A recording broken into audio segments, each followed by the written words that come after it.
Back in 1942, Berlin, Germany, a man who legally purchased a substantial amount of firearms and then sold them legally to others was being tracked in his daily life, and rather than, arrest him at work or something similar, the Gestapo performed a no-knock raid which ended in the man being unalived. Just kidding, that happened a couple weeks ago in Arkansas, and the ATF performed that raid.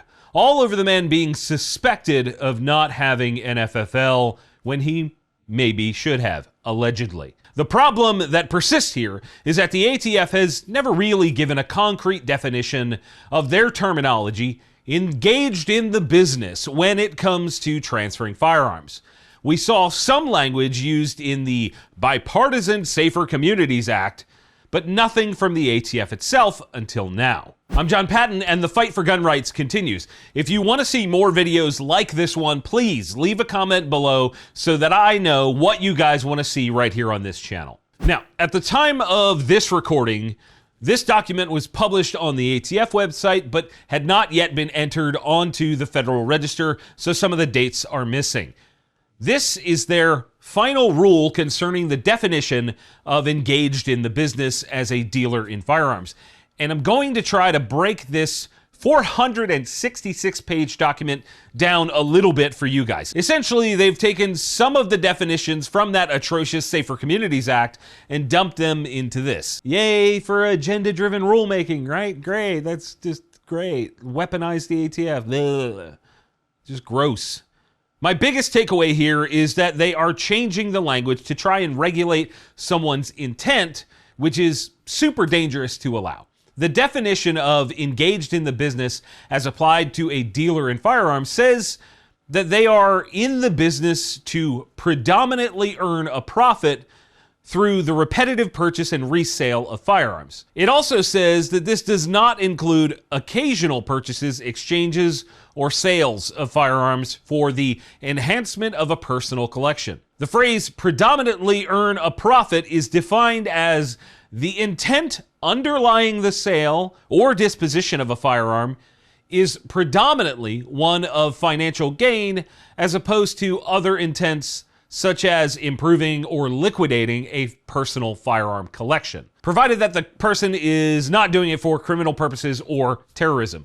To me, this includes so much vague language, it's kind of silly. This didn't make anything more clear to me. What if the person is unable to make a profit but really wants to? What if they just want to arm Americans and sell guns at a very small financial gain or even at a loss in certain cases? What if someone is just a flat-out enthusiast and loves trying all the latest and greatest and happens to make a profit from it? Terms like enhancement, occasional, and predominantly are able to be skewed so drastically by lawyers in court, and better yet, how can the ATF provide proof of someone's intent? There's also a section about FFLs that are a sole proprietor, like many of my GunTuber cohorts, and it says that those folks may not use a 4473, the gun transfer form, to transfer a gun to themselves. And I'm confused if that means they have to go through another FFL, like transfer it out and then back to themselves, or if they can just transfer it to themselves and not worry about the form at all. The best part of the entire thing is Section L that covers severability. Basically, it says, we know we're going to get sued over this, and some of it may stand and some of it may be changed. So calling it a final rule is kind of laughable. I guess it's ATF. We're definitely going to, collectively, as a gun community, someone's going to sue them over this. I'm positive that there are some angles that I missed here. It's 466 pages. I guaranteed missed something. But I wanted to bring it as a whole to your attention and let you decide for yourselves how you want to feel about this. I want to hear your thoughts down in the comments. Is it a good thing that we're getting these definitions? Like finally some clarity? Is it more ATF nonsense? Is it maybe a combo of both? Let me know what you're thinking, and while you're doing that, I'm going to tell you that GunCon tickets are on sale right now. If you've always wanted to go to SHOT Show and were pissed that they wouldn't let the public in or something like that, now's your chance to do something very similar.